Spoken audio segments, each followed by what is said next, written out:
namaz mawrette. O da Peygamberimiz aydypdyr, namaz bolmasa bolmaz dip.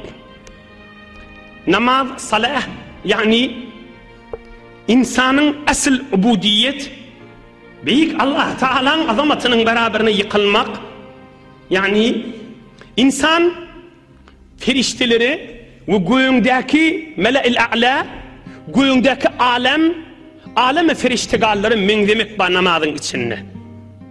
Mescitte namaz okuyup duqalı, dik duqalı gözlek görün. Dünya adamlarına mendeyemiş olan bolup duruşu.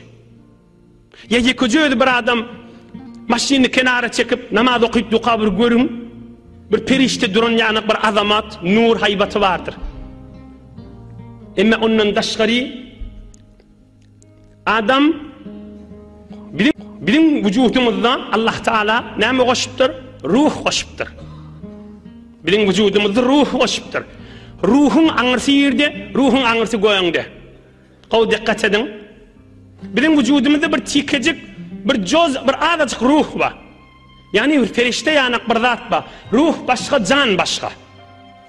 Aham goýaňlerde de ruh var, ol asl duran ýerinde.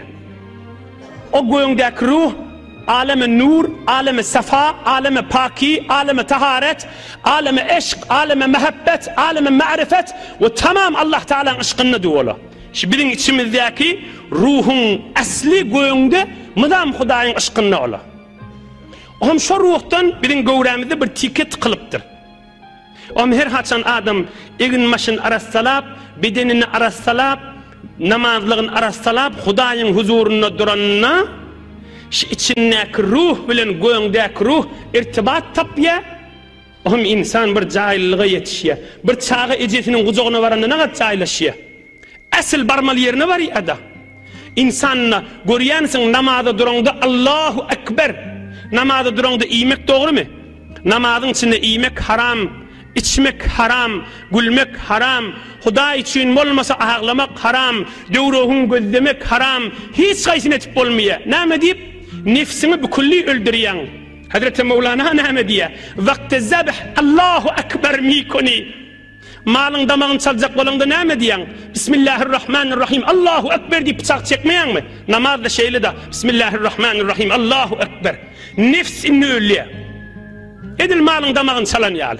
Bismillah Allahu Ekber diýende malın damağı çalınmaýarmy? Namazda da duranda Bismillahirrahmanirrahim. Allahu Ekber. Inni nefs öldü. İymek, içmek, gülmek, ağlamak, döwrüň gözlemek hiç zat bolmaly. Täsen ruhun göňlerdäki ruh bilen irtibatda bolup tamam arameşine yeter ýaly. Ondan çirim namazdaky arameş hiç başga ýerde ýokdur. Ondan çirim Peygamberimiz aýdypdyr, "Qurratu ayni fis salat." Gözümüň nury namazdyr diýipdir. Yüreğimin cahilleşen yer namazdır deyiptir. İnsan özünün ruhi, bilin göwrämizde ruh başmahal. Bir yatyqaq çykýar, şu ruh. Can başga, ruh başga. Adam yatyqa jany barmy ýokmy? Jany bar, emma ruh çykýar. Näjire? Yatan adam, aýrylan adam diýişini görüp bilýändir ha. Allahu yatawaffal anfusa hina mawtiha wallati lam tamut fi manamiha. Hud Kur'an-ı Kerim'de var. 24. paran evvelin safhasında. Hudaý Taala insanın ruhunu çıkarıya. Bir adam ayrılanına, bir de adam yatyqa. Yatyqa canma, ruh çıkıyor. Onun için yatan adam, ayrılan adam. Birinin dişinde görüyor, ayrılan adam bilen kepleşýändir. Hop, yatyqan çıkıyor. Ayrılanda çıkıyor. İnni haçan çıkarmalı? İnni her peygamber dermiyane ummetan hem senin tam mahlesi mi kandişan. Hazreti Mevlana aydiye Hudaý Taala peygamberleri iyi verdi. Öwür düşünmeli wurdun ha. Hudaý Taala peygamberleri iyi verdi. Nämeden çüreyim?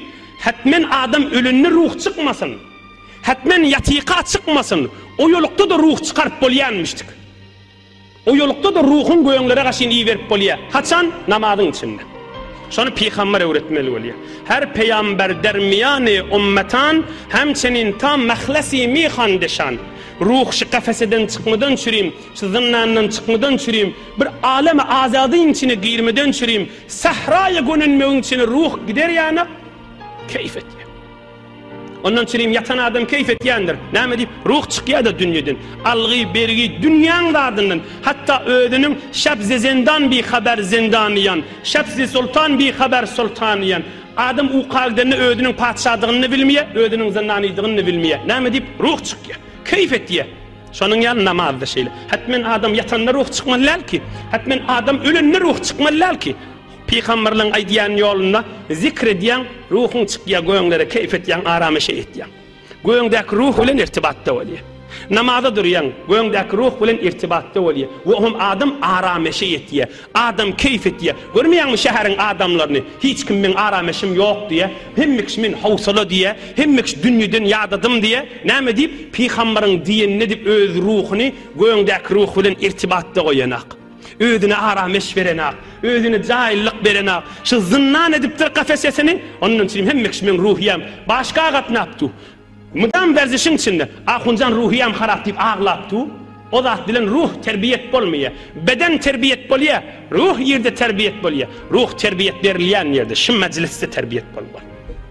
Hudaý we peýgamber agdalýan murabbiýleň eline terbiyet bolmaly. Ha özüm bilýän ýeriň menen terbiyet bolmaýar hiç wagtda. İnhe asıl namazyň hikmeti, felsefesi belki maňzynyň gurrüňe hyzmatçyňyza ýetirli, kadrini bilseň utarsyň. Allah Taala iman abruýdan aýyrmasyn.